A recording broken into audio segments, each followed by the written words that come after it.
It comes right out of the hills, right into the high rises. Oh, what's this? Just a basic home in between 850,000 to about $1 million. The famous Waikiki. The famous Waikiki.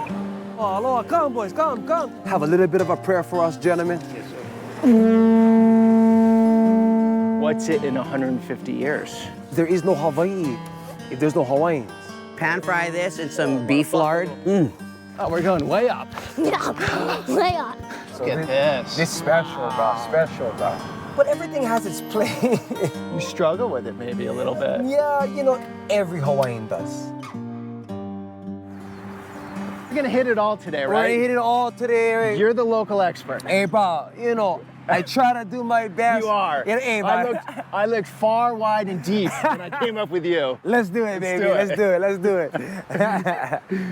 Ooh. This is ava, the herbal root of Hawaii and all of Polynesia, either ava or kava, to help to ease everything in the nervous system. There's kava in there? It's pure concentration of kava. It's good, bro. I promise, bro. It's not gonna hit you like how you're expecting. Elijah, you're gonna take the camera? Okay, take the camera. So hey! the pure mana to get going with this. Look at this, half a ml. This stuff's legal, right? I'm not getting in trouble on YouTube? Completely legal. No, half a ml. No, down, all the way down. My kava experience was a disaster. I promise this is gonna be good for you. Promise. That's what the last guy said. Okay, where does it go here? So half right there, yeah. So go all the way down. All right, that's what I'm gonna do. Okay, you can do that if you want. I'm going junior. He's a junior man. Oh, Pono. And Hawaiian made and manufactured in Oahu. Brings me closer to the islands. Eola no. All right. Let's do this. Let's go.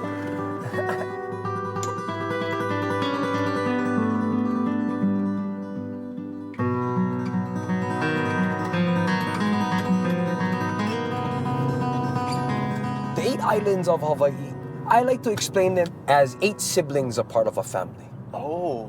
8 siblings are part of the family, which all the siblings have spirit, the mana and the personality of Hawaii. But how it's expressed in each island is unique. Like for me, I got 3 siblings, yeah? And so all of us have a combination of all the DNA of 2 of our parents, but it's combined in different ways. But all one ohana. Okay, I have a less romantic way of saying it. Okay. As a mainlander, I feel like Hawaii's like the United States in the sense that every state, every island is like a different state. That's what it feels like, but it's all part of the same country. Yay, yes. Is that a good metaphor? Yes. Hey, but that's accurate. Not as smooth and lovely as yours. But it's accurate because, it's like here in Oahu, it's always easier for me to usually see like, hey, this guy, he come from Kapolei, or, hey, her, she cunning on her girl, You can tell. You can tell through their personality because it's environment and ecosystem that helps to actually influence people's behaviors, personalities, and mana. And that elixir you gave me. Yes, the pure mana is working. I feel something in it. Okay, so it comes right out of the hills. Yes. Right into the high rises. And it begins the full experience of Honolulu. Are you a fan of Honolulu? What are your thoughts? I grew up in Honolulu, I do think it's an eyesore, and if in any way have a little bit of a rewind of history, I do think it would have been good to have limits on how high to build. Okay. Because it ruins everything in terms of our view of things with the ocean and the mountain. It just interrupts energy. It also makes sense economically, which is not an excuse, but the space of our land is limited, so you gotta build up. Yeah. In its current state, I guess it has its place. I just hope it doesn't go to other islands. And so the people in the Hawaiian community are pushing to keep all of this high-rise development only on Oahu. Okay, yeah, this is the old, well, I guess there's some tall buildings on Maui. Has a couple. But not like here. Yeah. Yeah, okay. Yeah. And so today we're going to talk a lot about Hawaii without Hawaiians. Yes. Because a lot of Hawaiians are moving off the islands. Yes. Or do you mean the culture's going away? Or what are your thoughts on that? Yeah, so it could be good to play a little bit of a game today on how much Hawaiians can you spot out. Okay. On how much Hawaiians you can spot out, because the truth of the matter is our people in our community have seen a big increase in how much Hawaiians are in the process of moving out of Hawaii, and as a matter of fact has a higher population of Hawaiians who live outside of Hawaii in comparison to all the Kanaka Maoli who live in Hawaii. I met a lot in Las Vegas. A lot in Las Vegas. A lot of Hawaiians living in Las Vegas. About 100,000. That's an interesting connection, huh?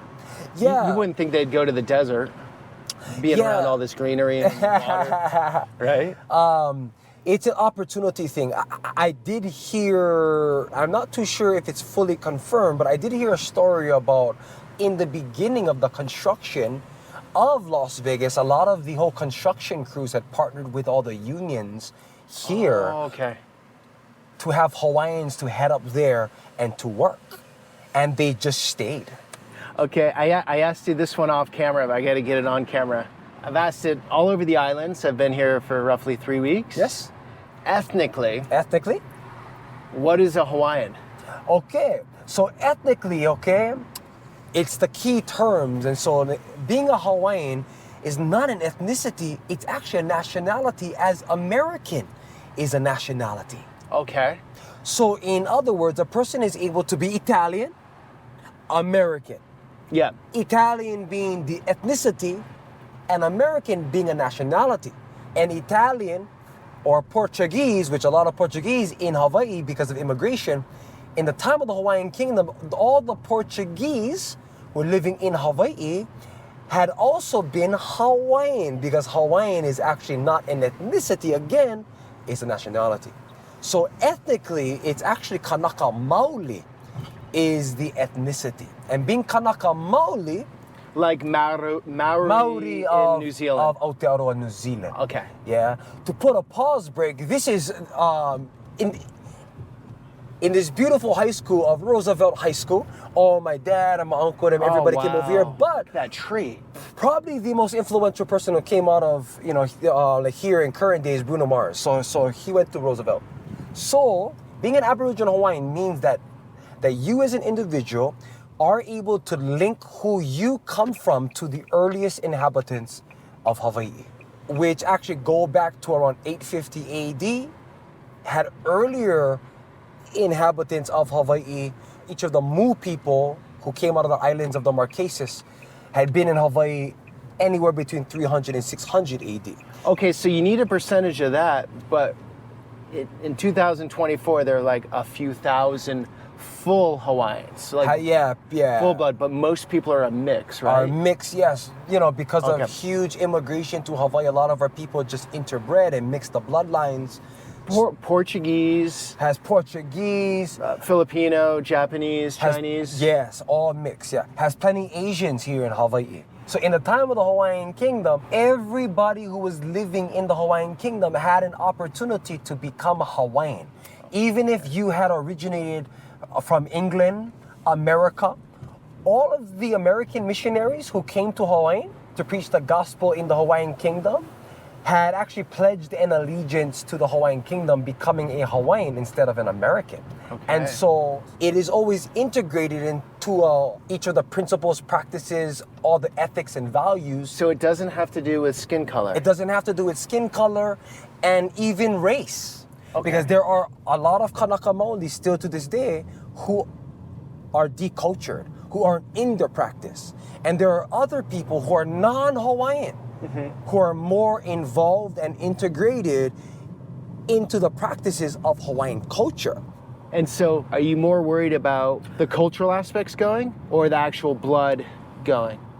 Each of the people who are Kanaka Maoli, who are linked to this land, having to leave because of economic reasons, having to leave because it's almost impossible for people in our generation to have an opportunity in owning a home as easy as it was in our parents' generation, much different. Yeah. So that, I'd say that's everywhere in the country, but in the United States, but here might be an extreme example. An average home in Hawaii today is in between 850,000 to about $1 million, starter ish home. Around there. For just a basic home, this is nothing special.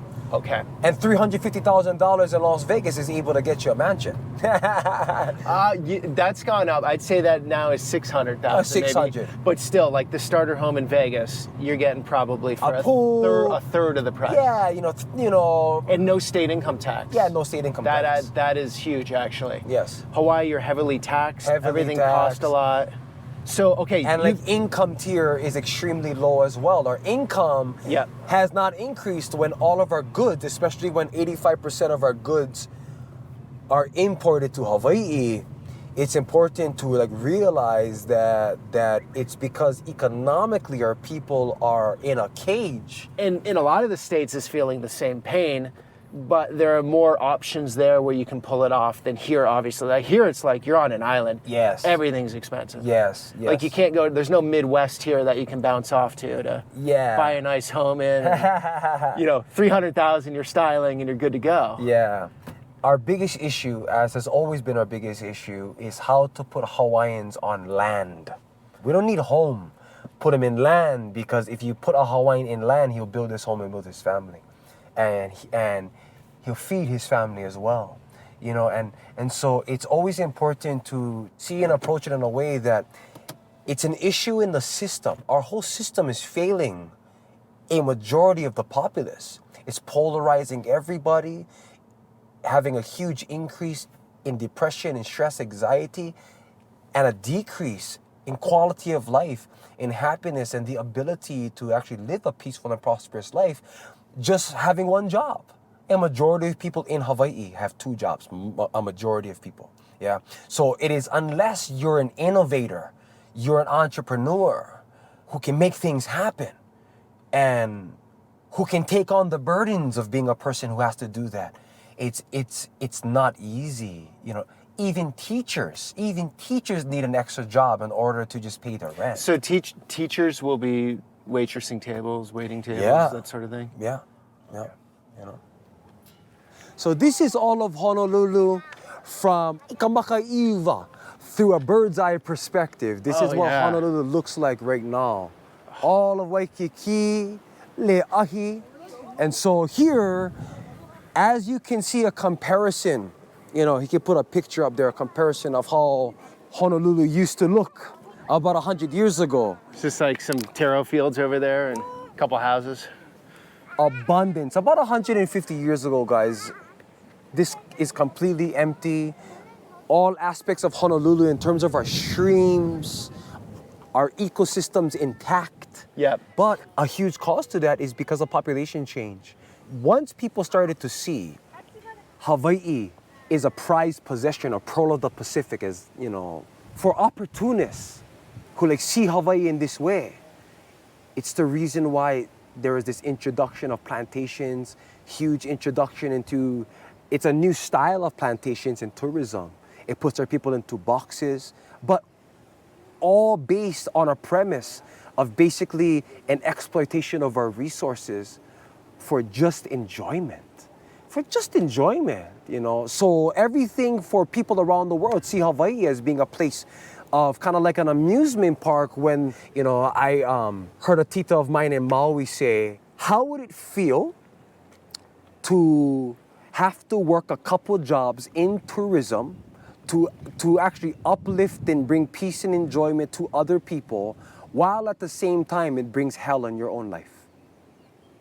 Because you know that this kind of stuff is making a big impact in a negative way on Hawaii, but you still gotta pay your bills. Okay, I'm not gonna push back, because all your points are very valid, right? I totally understand what you're saying. Please. Take any beautiful place right now. I lived in Lake Tahoe, California. Worked 2 jobs. I wanted to live at the lake. There's no as buying a home there. Yeah, right? you can. Yeah. Not happening. Yeah. Right? Yeah. And I moved down to Reno, Nevada, and everyone was like, oh, your life just went to shit. You're moving to Reno. Sucks for you. And they all came down about 10 years later. Yeah. Because they're like, I can't afford it up here anymore. Yes. Right? So I think there's this, the world, or let's just say the United States, for example, started with not many people, you know, multiplication over the decades. Even in our parents' generation, the boomers, could go to these places like Lake Tahoe or Aspen or here, and they weren't crowded. They were found, but it wasn't like the masses hadn't gone there yet. And now it's turning more into a supply-demand issue. The beautiful places aren't being created, any more of them, but more people are flocking to them. Yes. So this pressure cooker Yes. is being created. Also doesn't help in the United States that, you know, people from mainland China can come on and buy whatever in this country. Yes, yes. Right? And so you have the world, not just the United States, Yeah, all but the people around world the world competing for this land. Who doesn't want to park their money in Miami if they're in a Latin American, if they're in Brazil or something? Yeah. And they feel the United States is more stable with their money, or that real estate Yes, they're going to park it, driving up the real estate for everyone. Yes. So this Hawaiian version I haven't seen yet. Yes. So that's what today is. Yeah, But it's a problem that's in many places, and I don't have a solution. But Yeah. I Hey, brother, I totally agree. You know, a key thing to just always keep in mind, right, when like speaking about things in our video, is there is no Hawaii if there's no Hawaiians. And like speaking about all species, we're not only speaking about us as Kanaka, we're talking about all of our species.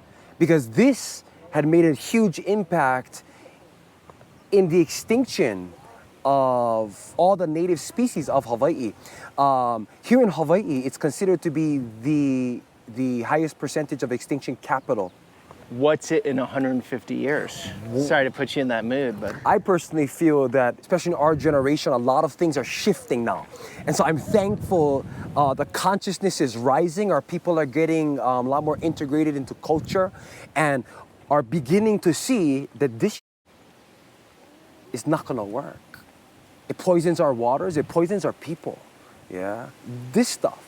It's not that it's bad. I'm not pointing a finger at it's bad, but if you look at almost all places that have no ecosystems because it's just building ecosystem now, buildings, our ecosystem and now, in Honolulu is just buildings. So if we see this as a healthy environment, then we'll keep perpetuating it. Our parents, because of economically, because of a lack of education maybe, a lack of insight and foresight on what could become if you keep on developing, puts us in a situation now that seems irreversible.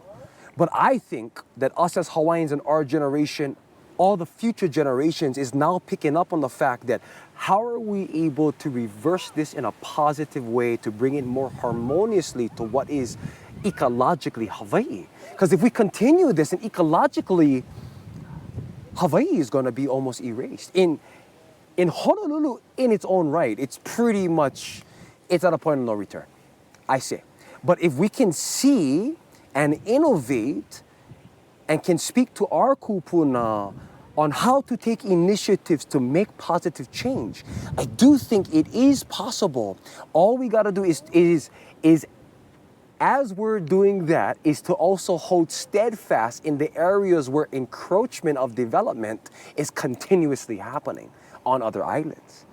I do also see there is huge opportunity for us as people of Hawaii because of the pre-existing ideologies of what Hawaii is around the world. Everybody feels inspired about Hawaii. Yeah. They hear something in Hawaii. It's always a good Spain talk. and Portugal, they're like, wow, Hawaii, it's interesting. It's like a mystical land. Yeah. Which is what Hawaii is. Right? It brings healing, it brings mana, it brings inspiration to our people. The thing is, though, this is the opportunity for us as Hawaiians to reclaim our approach and storyline about what Hawaii is and how to inspire people around the world on how to come to Hawaii in a proving way that is more ethical and responsible, helps our culture and everything, and to contribute in a positive way and even have a way higher quality experience than what people are having now. Because people are not even having an experience in Hawaii that is truthfully rooted to what is Hawaii now because of what is available. So if we as Hawaiians could position ourselves as people who have always been a welcoming people. Our people are beautifully welcoming people. Yes, I agree. That's how we've always been. Yeah. If we can utilize that and get into business and position our current tools of AI, things of social media, push it out there and position ourselves, that we can create a new industry of tourism that is based on how to heal our people, heal our lands, heal our culture, and heal humanity. Yo, kakuhi heva.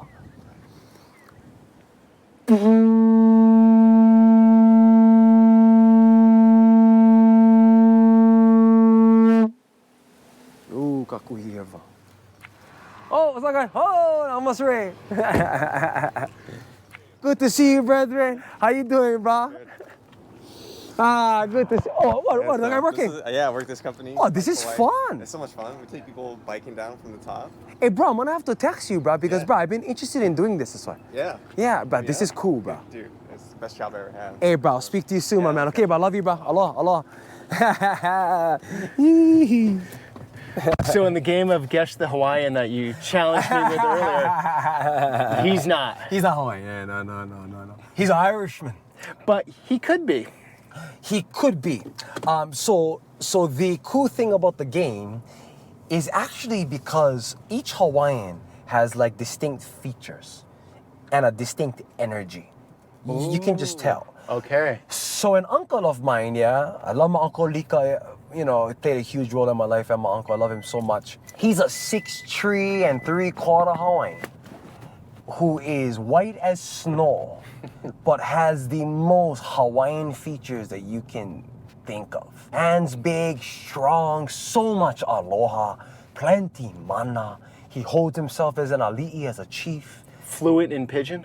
Fluent in Pidgin, he's still in the process to actually speak Olelo Hawaii, but has people in his generation who just never had education on how to speak Hawaiian language. Right? It's a beautiful language. Oh, it's one of the most beautiful. All the O's, the H's, the K's, the E's. Yeah.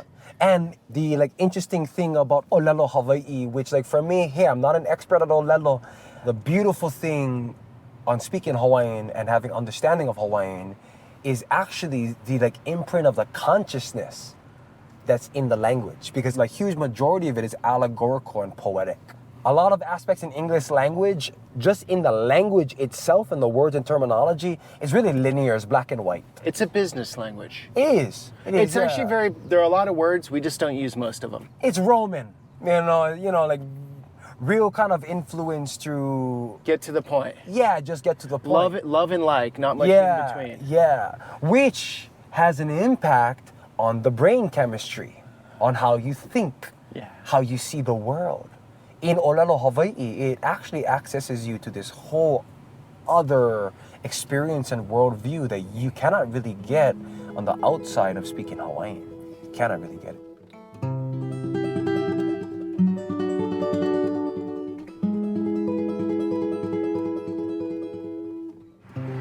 I'm taking you into the beginning of Kalakaua Avenue, is the beginning of Waikiki. The famous Waikiki. The famous Waikiki. Which, everybody has a different perspective of Waikiki. I've never seen it. I spent a lot of time in Waikiki, even though there's all the bullshit, big box stores and different stuff, like high class, Louis Vuitton, Coach. But in terms of the aesthetic and the beauty, I think it's one of the most beautiful attractions of a tourist destination or place. Okay, so it is really nice. Oh, I think Waikiki is beautiful, bro. I spent a lot of time in Waikiki in all of my life, and the interesting thing about having an upbringing in Waikiki is you get to see people from all around the world because everybody's coming to Hawaii. Yeah. And it's on the beach. Yeah. So has the beach boys who teaching people how to surf, how to make coconut hats, Just having a chance to interact with different people who are so stoked to just be in Hawaii. Oh yeah. But it's also a tourist trap because it's nothing close to authentic Hawaii. But everything has its place. Everything has its place, so You struggle with it maybe a little bit. Yeah, every Hawaiian does.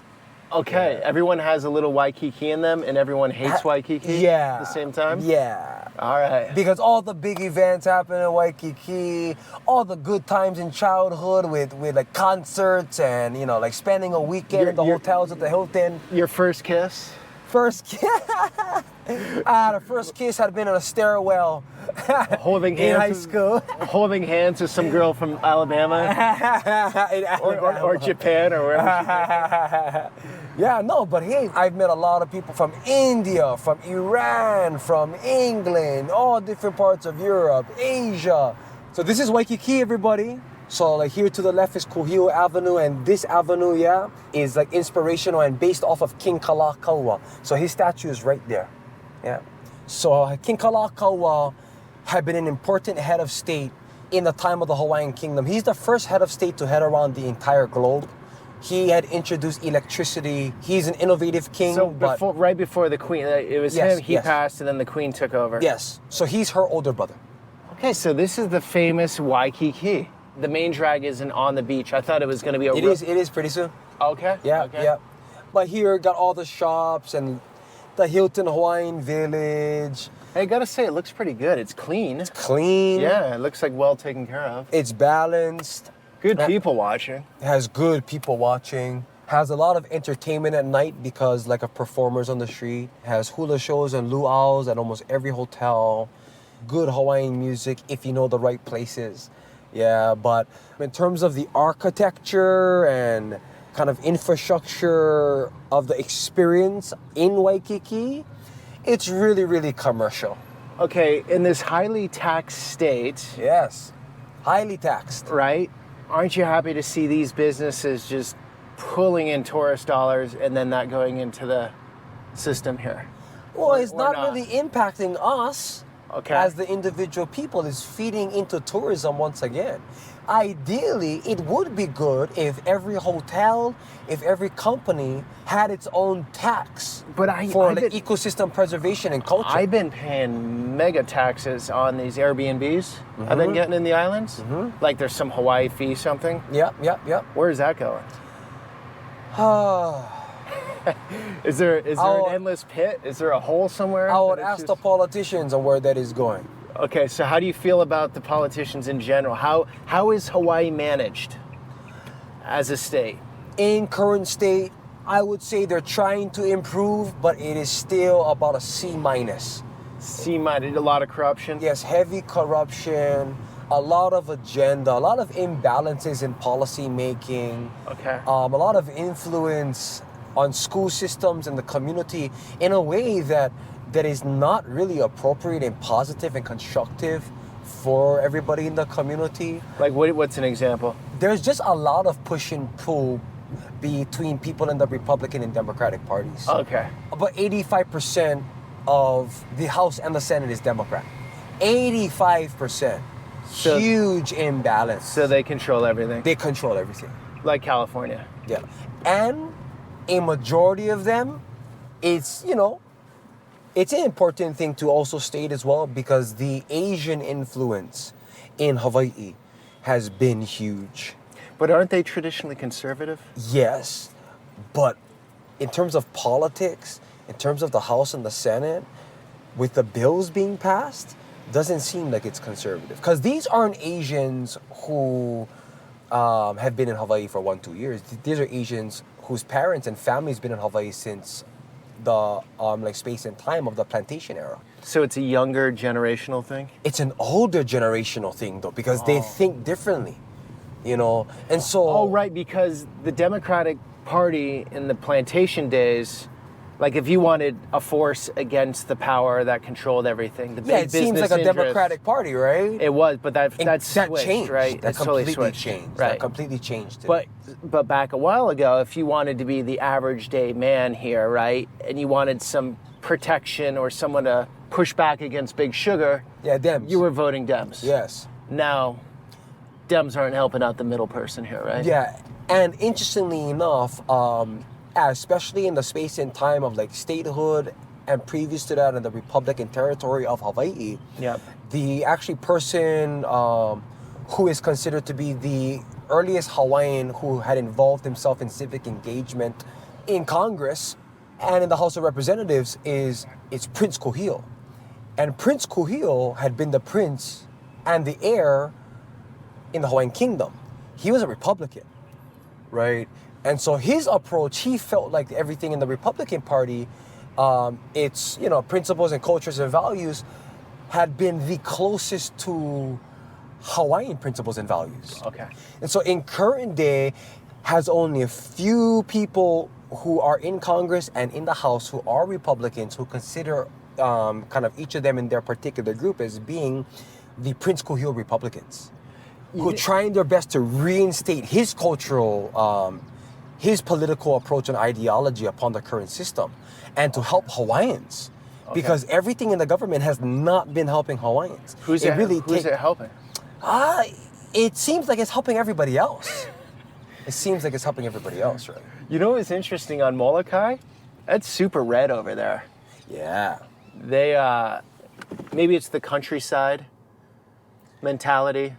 A lot, it's a lot of hunting, a lot of just leave me alone mentality. Yeah. Like, let me live my life. Which kind of introduces, this important part of history about our political history in the Hawaiian Kingdom and how our people have always been extremely politically involved. Oh, they have. Our people have always been heavily politically involved up until it wasn't encouraged, because our people had a feeling, especially in the time of statehood, where all important issues of Hawaiian Kingdom people or just Hawaiians have been kind of pushed to the side and put, into this other category. A lot of our people had lost a little bit of hope of getting involved in the system. But in our day now, a lot of our people are getting back involved in civic engagement. Well, that's cool, because a lot of people in the comments in my videos, a few weeks ago, someone said, I don't watch the news anymore. I gave up. It just makes me angry, and I gave up. And a lot of other people are saying, yeah, me too, brother. I want to live away from that world. Just and be live free, in peace right? and free. I like that in many ways. But also the negative side of that is you become complacent, and whoever's in power is just doing what they want.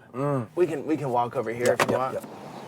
So today's video is like this, we're sort of touching on the surface. Yeah. But if someone wanted to take this video and go into each one of these topics in depth, You can go deep. there is so much to this place. Yeah, brother. Right? Like, we can't pack it in an hour video or whatever. Yeah, it's hard to encapsulate everything. Like, just the history here is insane. Yeah, hard to encapsulate. But I didn't know much about the Hawaiian history.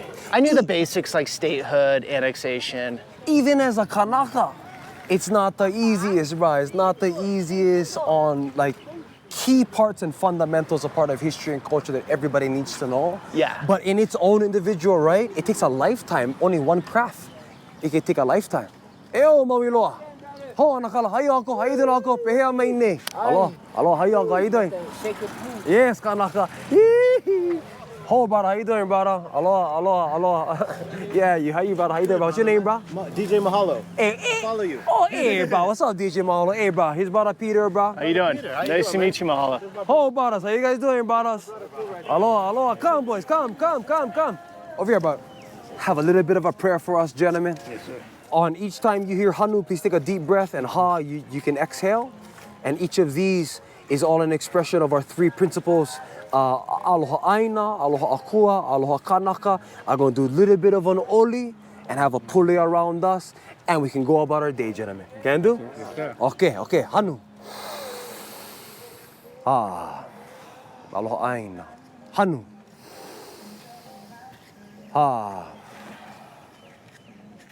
Hanu. E nā kino malu I kālani, malu e hoe. E ho ulu mai ana o lagai kona mautahu. O mato noe. E kia kua, e na akua, na aumakua, na kupuna. We just mahalo you for this beautiful day, for all of these beautiful brothers, for all of their ohana and communities near and far. We mahalo you for adding protection, and aloha on them and their ohana, and to keep the mana strong in this unreal time of human existence. We thank you, Kia Kua, for breathing love into them, for breathing peace and unity consciousness into them, and an abundance of love and relationship in all the people who come across them here in the beautiful land of Waikiki. We pray blessings of Akua upon them and their family in this time. In the beautiful name of Hawaii, we pray. We all say, Eola. Eola. Eola no. Everybody, eh. It's me.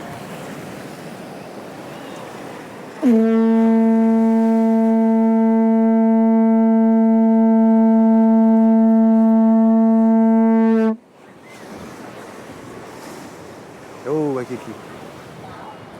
Usually tourist sites that's sort of talked about and a lot of attention online, you go to them, they're not as interesting and nice.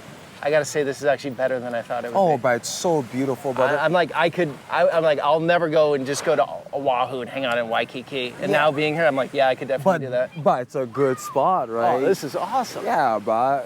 And like, interestingly enough, right, especially ancient Hawaii, it's the space where all of our chiefs had lived in Waikiki. So of all of the spots in Oahu for the chiefs of Oahu to choose to live, our chiefs chose Waikiki. Why? For the same reason why all the businessmen had chose to plant all the hotels in Waikiki. It just has a mana. It's like special, has healing energy. Each of the waters of Waikiki are healing waters of Waikiki. And hand in hand in that, previous to all of this, it was abundant in fish, huge abundance in food production. Instead of calling it a breadbasket here in Hawaii, it's called the poi bowl. It could produce ample amount of food for all of Oahu, just Waikiki. About 100 years ago, inside our time of the industrial age, had a couple men here in this area who was an industrialist. His name was Henry J. Kaiser. And Henry Kaiser wasn't really interested in how to perpetuate people and culture. He built and changed our whole ecosystem in this area basically and developed all this area. And he changed the name to Hawaii Kai because it put his name inside it, of Kaiser. He named, he changed the place name. Wow. He changed the place name. Kind of egoic guy, yeah? But he was a kind of an innovator, but like ecologically, he wasn't attuned. So he developed all this back He here? developed all of Hawaii Okay. Kai today. Okay, Yeah. what year, roughly? The 30s? Okay. I believe in the 30s. Okay, sometime around there? Yeah. You would consider him to kind of be a little bit of like a colonizer mentality. He didn't have good intentions. He was here to bank and go. He was here to bank and go. And if I'm not mistaken, he had established the Kaiser hospitals too. Oh, interesting. Yeah. Kaiser Permanente. Yeah. It has the high school over here that is named after him. So he kind of puffed himself up, but then in doing that, he displaced a lot of Hawaiians who were living in the back of the valley of your Kalama. Special burial grounds of our people built over it. But this is a special place. And so like here in front of us, yeah, that's Kokohera Koe Lepe Lepe, which is a big hike over here that people love to go on. So please be safe. The thing is hot and stay hydrated. Much drier over here. Yeah. But here's the thing, it hasn't always been like that. It's also because of the ecosystem change, yeah? Okay. And like here to the right is Hanauma Bay. And so like here is what is considered to be the scenic route of Oahu. Oh, this is beautiful. Yeah, bro. Look at this. This special, bro. Special, bro. Look at that beach. That's nice. I love I don't know coming to why, but I Honolulu. didn't think Oahu would be so great, to be honest. Oh, bro, so special, bro. Oahu is so special. Yes, Makapu. So, Elijah, I got some bad news for you. I don't think there'll ever be a time in human history where people don't want to be in this environment. I know. Right? I totally understand. Unless our... I spent all my life here, and so like on is each time I go to Utah, I go to Florida, even though these places are beautiful, they're just not Hawaii. Because we had experienced this our whole life, it seems like there's higher appreciation if we leave and kind of get an understanding of how different parts of the world are and how much we love home. It makes sense on how a lot of people who come to Hawaii have this massive inspiration to actually come to Hawaii and to live in Hawaii. It makes sense, but at what cost to everybody who lives here, who has the home culture here, have been here for 1,000+ years as people. You So know? you're worried about that going away or being diluted more where it doesn't have that same aloha feel? Yeah, I think it's extremely hard to erase it. It's been attempted a few times throughout history. Yeah. Almost impossible because the Hawaiian people are resilient people. One way or the other, we fight Yeah. to keep who we are alive. Yeah. Yeah. And so in current time, because everything in culture is at a stage of a renaissance now, it's so inspiring. And because of the informational platforms that people have now to get information, I think it's so awesome. But it kind of airs on another side now with how people see Hawaii in a way that is non-authentic because a lot of our people are caught in the rat race and aren't really able to innovate into an area of business or an area of influence that helps to boost and to amplify the influence of culture on outsiders, right? And so it's a part of the reason why our work in Awakened Aloha is a crucial component because it acts as a bridge there. I want to explain that first. Elijah has an amazing website, courses, speaking engagements, all Yes. different ways to harness and understand this principle Yes. that you've been talking about today. Yes, the Right. principle of aloha and the way of aloha. So in the 80s, they had a kumu, a teacher who has stated a prophecy. Her name is Auntie Pilahi Paki. She stated that the world will come to Hawaii in its process and search for world peace because Hawaii has the key, and that key is aloha, on how to live in a way of honor, respect, how to love unconditionally with compassion Yeah. for place, people, for culture, and all that stuff. So in our practices, in Awakened Aloha and in the way of Aloha, we teach people how to live according to these three principles: Aloha Aina, Aloha Akua, Aloha Kanaka, how to connect to who you are, how to connect to place, to spirit, and to one another. That's how I found you. Well, I found you on I saw you on a podcast, and then I got on your platform. I'm like, this guy's pretty passionate about what he has and preserving it. Guys, that link is down below here in the video. Yeah. Definitely check out after wow. the video. Because look, I can respect, I'm not from here, I can admire, I can take in some things, I can learn a lot. It's not my place, Yeah. but what's that? Oh, what's this? So here is the Homesteads of Wamanalo, the highest population of homelessness or houselessness, as people of Hawaii call it, because the people that are not homeless are people that are just houseless because Hawaii is our home. But Hawaiian Homesteads Commissions Act had been actually put into U.S. law about 100 years ago, exactly almost about 100 years ago, through Prince Kuhio. And his intention was to get Hawaiians on land because in that time of the illegal overthrow, 1893, all the way into the Spanish-American War, how all the militaries of the United States came to Hawaii and they militarized Hawaii in the time of the Spanish-American War, had the introduction of the Republic of Hawaii, and then it went into this evolution of a territory of Hawaii. It was unreal on how the people of Hawaii had been experiencing a lot of displacement.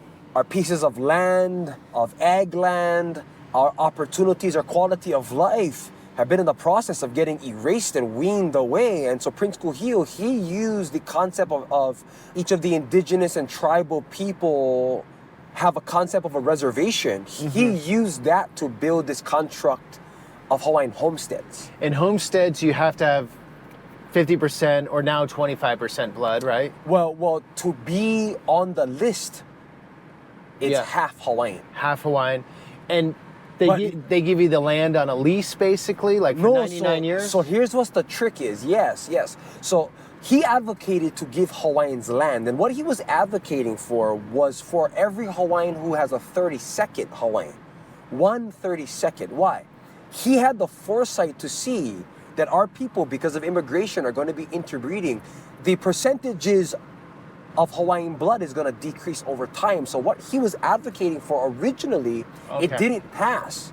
Yeah, he tried to push for a 32nd, a quarter, but it came to pass that each person who qualifies to be on Hawaiian Homestead has to be at a minimum of 50% Hawaiian.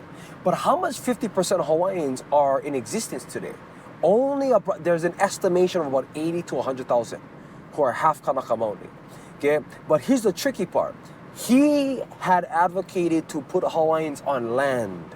Why? You put Kanaka on land. You don't need to give them anything. Just give them a piece of aina. Just give them an acre, 2, 3 acres. Our people with the spirit and abilities to cultivate and to farm and to build is gonna build anything we want. In current day, how the people in the Homestead Commission is approaching it is not giving land to Hawaiians, but is giving homes to Hawaiians.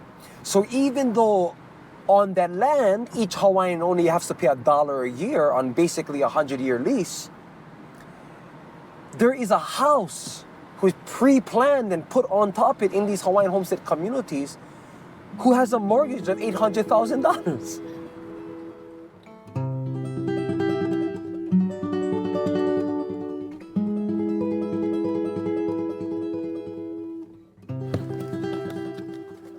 Nice neighborhood. I'm gonna introduce you guys to Uncle Daniel.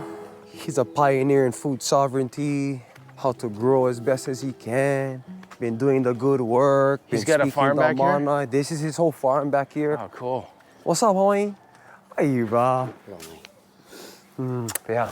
Hey, bro, he's brother Peter. How you doing, sir? Peter. Nice to meet you. Likewise. Your name? Here's Uncle Daniel. Daniel. Uncle Daniel? Yes. Yep. Yeah. Or Dan, what is it, Uncle or Daniel? Whichever one, you know. we all Uncles, we all uncles. You know what I'm saying? What is this, Daniel? That looks very cool. Oh, yeah, you can tell you all about That's him. beautiful. Latest toy board.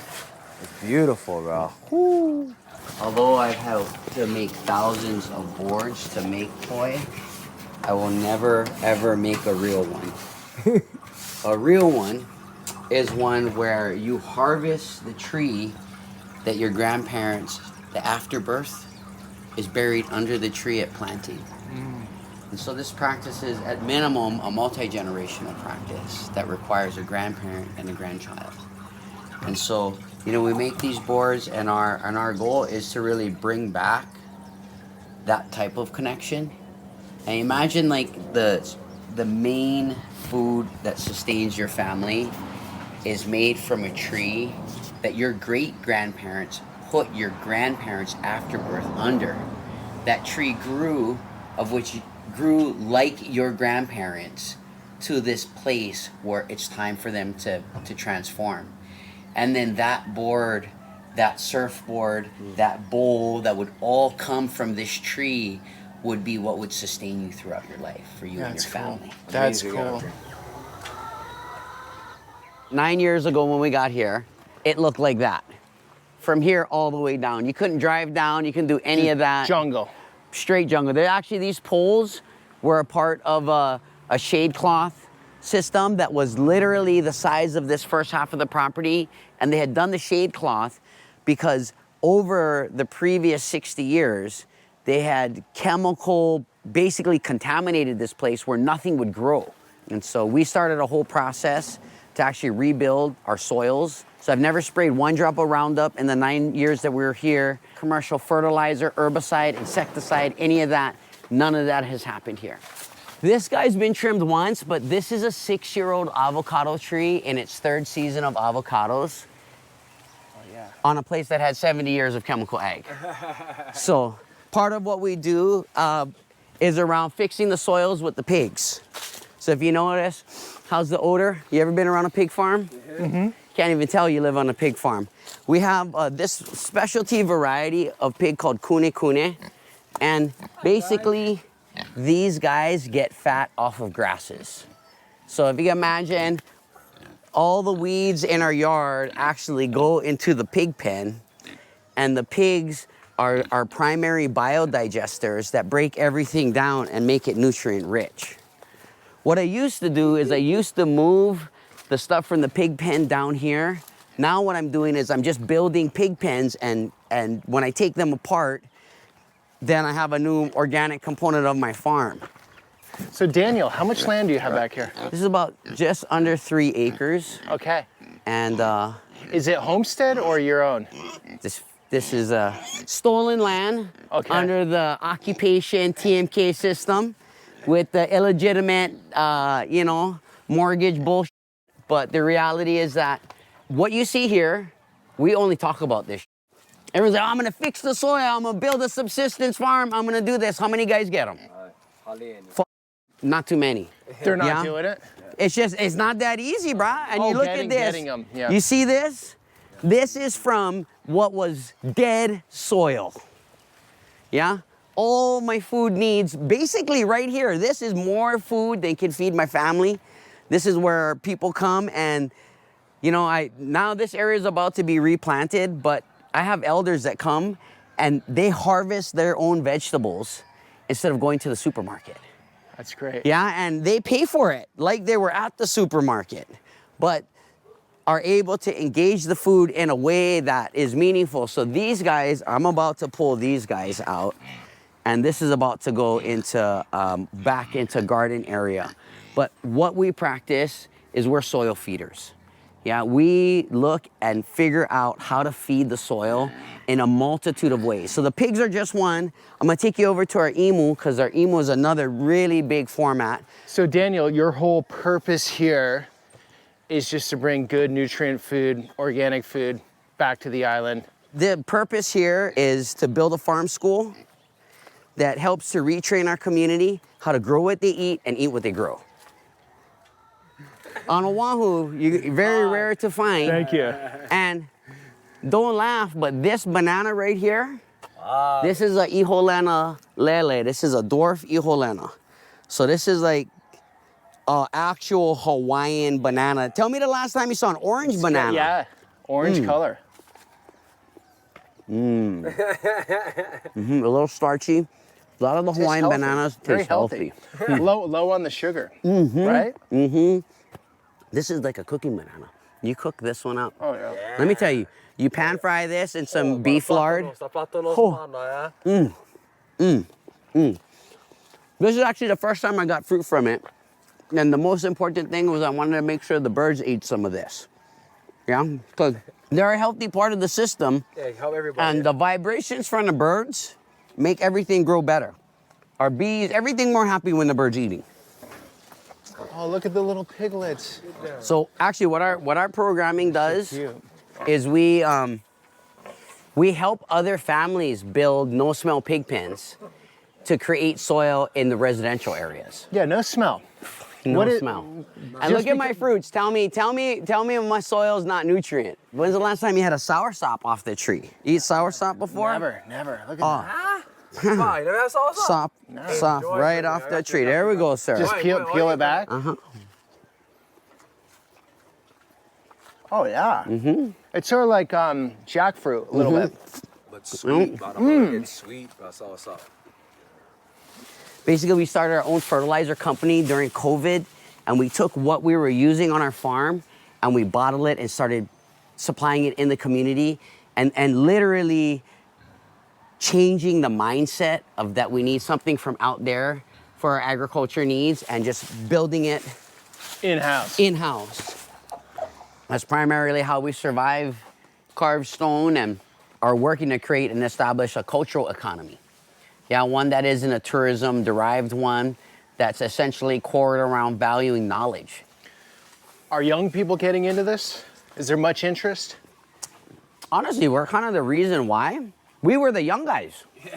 For the first time in like 100 years, we've stopped the decline of interest in this particular practice of poi making. In fact, for 100 years, it was illegal on this island.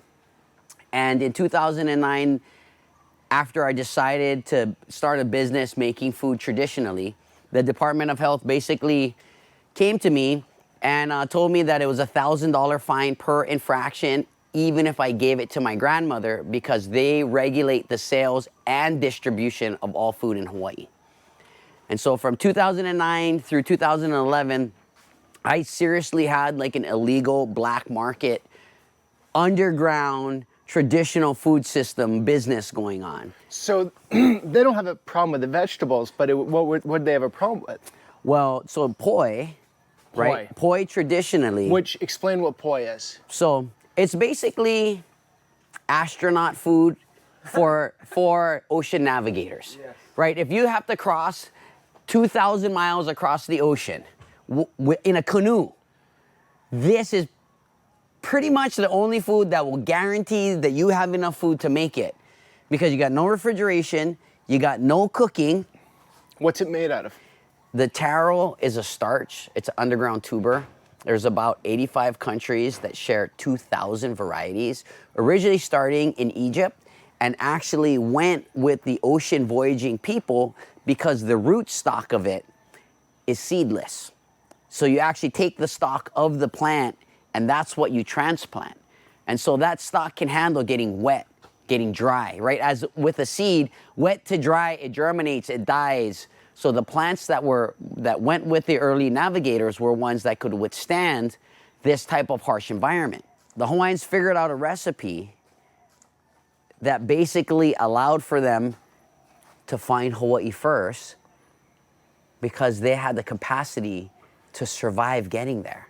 Okay, so poi is sort of like milk products for the Amish. Do you know what they've dealt with in the as far as the USDA? Well, Right, the regulation, like they're not allowed to sell that product because it's not pasteurized correctly. here's the that thing. sort of thing. There was a cholera outbreak in 1911 that was traced to the poi. So there was a prohibition and it all got shut down. But it was found that it was farmers using water from the duck pond to mix the poi is why people got sick. What we were able to do in 2011 is we actually went to the ledge and we changed the law.